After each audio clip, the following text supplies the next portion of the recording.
Bonjour à tous et bienvenue dans ce nouvel épisode de la chaîne. Vous êtes sur la chaîne Geeky Nobody et ici on étudie les comportements sociétaux. Comme vous avez pu le voir dans de précédentes vidéos, nous avons étudié le comportement des arnaqueurs sur les téléphones quand ils vous appellent ou encore sur votre ordinateur, quand vous recevez des mails ou autres. Aujourd'hui, on va rentrer dans un sujet qu'on n'a pas abordé précédemment, à savoir le téléphone toujours, mais avec une différence, c'est à savoir que là, on va pas se focaliser sur les appels téléphoniques que vous recevez, mais sur tous les autres messages, SMS, mails, et j'en passe et des meilleurs. Pour rappel, pour ceux qui connaissent pas encore la chaîne, je vous invite à liker, partager et la suivre si le contenu vous intéresse. Pour ceux qui me suivent déjà depuis quelques temps, je vous remercie encore.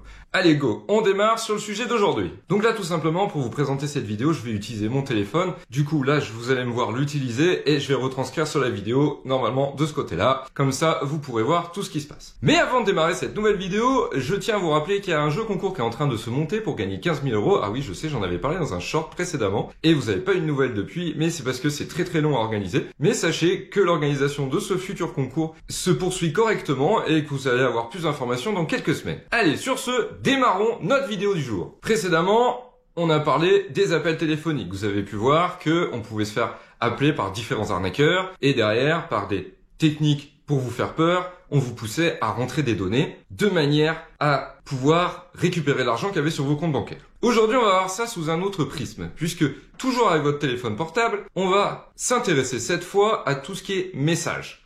Mais attention, je parle de messages écrits que vous recevez sur Messenger, WhatsApp, par SMS, par mail. Donc cette fois, on va tout simplement oublier tout ce qui concerne les appels téléphoniques. Alors pour faire simple, je vais utiliser mon téléphone portable et je vais vous retranscrire en direct tout ce qui se passe sur mon téléphone portable. Donc là c'est très simple, on va aller dans ma messagerie, j'ai envoyé 2 mails de test et on va tout simplement commencer par les mails. Pour la simple et bonne raison que sur les mails, par téléphone, vous pouvez largement plus vous faire avoir que sur votre ordinateur. Je vous expliquerai après pourquoi. Mais regardez, là je prends mon téléphone, je me suis envoyé 2 mails sur une adresse mail que j'utilise pour la chaîne.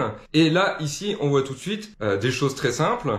Donc là, vous voyez, donc j'ai fait 2 mails test. Un mail test qui s'appelle le 1 et le deuxième qui s'appelle tout simplement le 2. Et quand on voit le mail numéro 1, on voit mon nom, mon prénom, puisque j'ai utilisé une adresse mail avec mon nom, mon prénom pour l'envoyer, c'est tout. On voit pas plus d'informations, on voit pas s'il y a de lien, pas de choses. Donc là, vous pouvez lui dire, ok, je vais cliquer, pas de problème. Donc là, on clique. Forcément, le test, le sujet, c'était la même chose. Il y a rien dans le mail.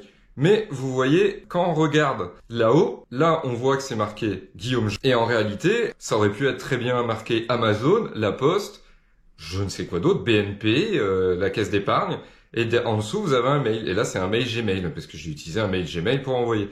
Et en fait, ce qui se passe, c'est que vous pouvez vous faire tromper très facilement sur votre téléphone, puisque vous n'avez pas la possibilité, avant d'ouvrir le mail, de vérifier, comme je viens de faire. Comme je vous ai expliqué précédemment sur la dernière vidéo que j'ai faite, là, justement, vous cliquez et vous voyez que c'est marqué Guillaume. Et que derrière, ensuite, vous voyez le mail. Mais souvent, les arnaqueurs sont malins, ils font en sorte que vous voyez Amazon, La Poste, choses comme ça, et vous cliquez, vous faites pas de gaffe, et vous regardez pas le mail. Et sur votre ordinateur, vous pouvez passer la souris sur le mail avant de cliquer pour voir qui vous l'a envoyé. Donc vous voyez le mail, le nom, prénom. Donc souvent, vous voyez que le mail correspond pas du tout au nom, au prénom, et que c'est une arnaque. Sur le téléphone, vous pouvez pas le faire. Donc dans ce cas-là, moi ce que je vous invite, c'est tout simplement d'éviter d'ouvrir des mails sur votre téléphone et plutôt de regarder les nouveaux mails sur votre ordinateur. Du coup, ce qui va être le plus simple, c'est de consulter sur votre téléphone les mails que vous avez précédemment ouverts et les nouveaux, vous le faites sur votre ordinateur car vous pourrez voir correctement si les mails et les noms correspondent bien et si du coup, si c'est une arnaque ou non. Pareil, là quand vous ouvrez le deuxième mail test, donc qui s'appelle test 2, là on voit qu'il y a une pièce jointe. Là c'est pareil, on voit pas beaucoup d'informations. Là si je l'ouvre, c'est simple. S'il y a un virus dedans, c'est mort. Votre téléphone portable, il n'a pas d'antivirus.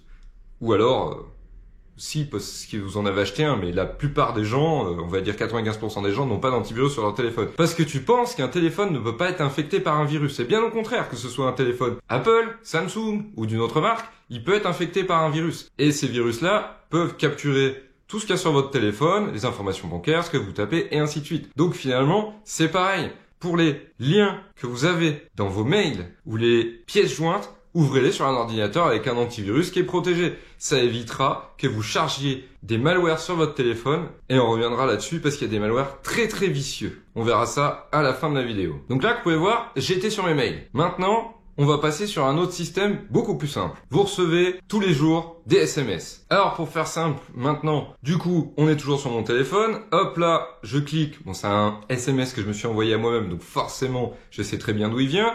Mais ça peut être n'importe quel numéro qui vous envoie ça, ça peut être un ami. Parce que en fait, ce que tu peux oublier, c'est que ton ami peut se faire pirater son numéro de téléphone. Donc tu peux recevoir des messages frauduleux depuis des numéros de téléphone que tu connais. Dans ce cas-là, tu reçois un lien. Au lieu de l'ouvrir directement sur ton téléphone, ce que je vais faire pour la petite démo, eh bien, tu prends le lien, tu l'envoies pareil par mail à ton adresse mail sur ton ordinateur et tu vérifies sur ton ordinateur. En réalité, ce que j'essaye de vous faire partager comme information, c'est que finalement, le téléphone, on y met énormément d'informations, mais c'est un piège pour la simple et bonne raison que du coup, c'est une mine d'or pour les pirates et qu'ils ont plutôt intérêt à aller piller un téléphone qui n'a pas d'antivirus et qui n'est pas protégé que de s'attaquer à un ordinateur pour lequel il y a souvent un antivirus, même si, même avec un antivirus, vous pouvez quand même vous faire attaquer. L'avantage avec les astuces que je te donne, c'est que derrière, ça te permet d'éviter de cliquer sur les mauvais liens ou d'ouvrir les mauvais fichiers sur ton téléphone et plutôt de les ouvrir sur un espace sécurisé comme un ordinateur, avec un antivirus, je le précise. Donc là, je m'étais envoyé un lien. Alors là, forcément, comme vous pouvez le voir, sur ce lien, c'est un site qui parle d'intelligence artificielle et de mégaphone avec intelligence artificielle, plus exactement. Et derrière, voilà, forcément, il n'y a pas d'arnaque. J'ai cliqué sur le lien, je suis pas arrivé sur un lien frauduleux qui a chargé un malware dans mon téléphone ou choses comme ça, puisque bon, forcément, le lien je me suis envoyé, c'était le mien. Mais ça aurait pu très bien être le cas, en fait.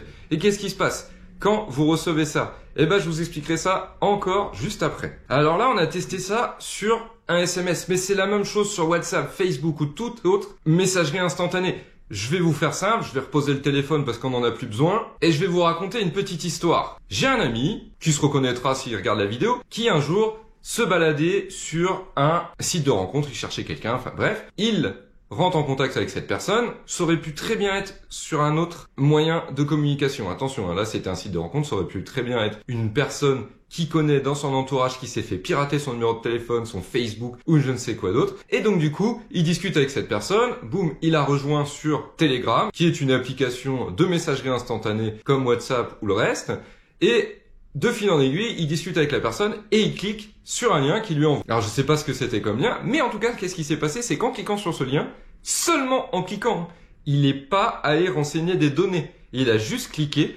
Eh bien, la personne en face a réussi à récupérer l'accès à son compte Facebook. Le pirate a aussi réussi à récupérer l'accès à son téléphone. Alors, je sais pas toi, mais quand t'es un mec qui a 30 ans environ, que tu cherches une femme sur les sites de rencontres, eh bien, t'es comme beaucoup de personnes, tu reçois ou t'envoies des images à caractère plutôt pornographique. Malheureusement, le pirate du coup, en accédant à son téléphone, a eu accès à ses photos, il les a récupérées, et après, il l'a tout simplement menacé d'une rançon. Et si cette rançon n'était pas payée, forcément, il aurait distribué les photos sur Internet, Facebook, et à tous ses amis, puisque c'est là aussi qu'il avait l'accès. Voilà. Donc ça, c'était une petite histoire qui est arrivée à un de mes amis. Elle peut t'arriver aussi. Pour la simple et bonne raison que si tu fais pas attention aux conseils que je te prodigue dans cette vidéo, tu peux aussi te faire avoir comme tout le monde. Et d'ailleurs, le pire dans cette histoire, c'est qu'il y a une série coréenne qui a été produite sur le thème. Je te mettrai le nom de ce film en description, si le film t'intéresse. Eh bien, c'est pareil. Là, on voit une personne qui est en Corée, qui va faire réparer son téléphone portable. À un moment donné, quand elle fait réparer son téléphone portable, elle est obligée de donner le mot de passe du téléphone portable pour que l'informaticien accède au téléphone, puis corrige ce qu'il y a dedans. Bon, je vous explique. En bref, c'était une arnaque, bien sûr, vous en doutez bien. Mais au final, le pirate a fait un jumeau de son téléphone, et grâce à ça, il a pu avoir accès à tout ce que la personne faisait, disait. Et il pouvait même prendre le contrôle de son téléphone à distance. Et ça, je vous raconte ça, c'est dans un film, mais en réalité, c'est faisable. N'importe quelle personne, un petit peu ayant la maîtrise informatique, peut faire un jumeau de votre téléphone.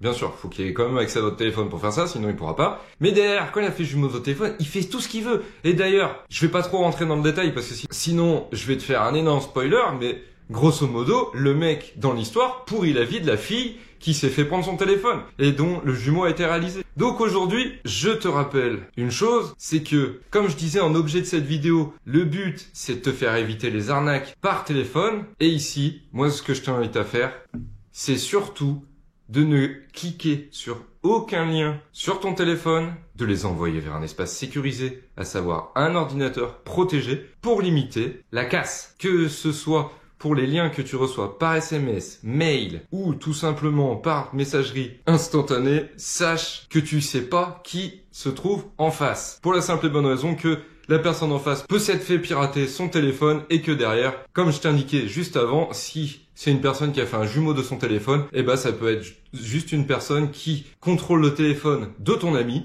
et qui derrière t'envoie des liens frauduleux. Du coup, pour conclure cette vidéo, eh bien, je vous invite à faire attention à ce que vous recevez sur votre téléphone, à ne pas cliquer sur n'importe quoi et à vous rendre sur un espace sécurisé si vous souhaitez ouvrir des liens, donc un ordinateur avec un antivirus. Ou alors, tout simplement, vous pouvez installer un antivirus sur votre téléphone. Oui, ça existe. Alors, il y a des antivirus gratuits, d'autres payants. C'est des applications que vous trouvez sur les stores de vos téléphones. Je vous remercie d'avoir suivi cette nouvelle vidéo. Je vous invite à vous abonner pour ne rien rater de la chaîne, à liker et partager si le contenu vous plaît. Voilà, je vous remercie et je vous dis à très vite dans une prochaine vidéo.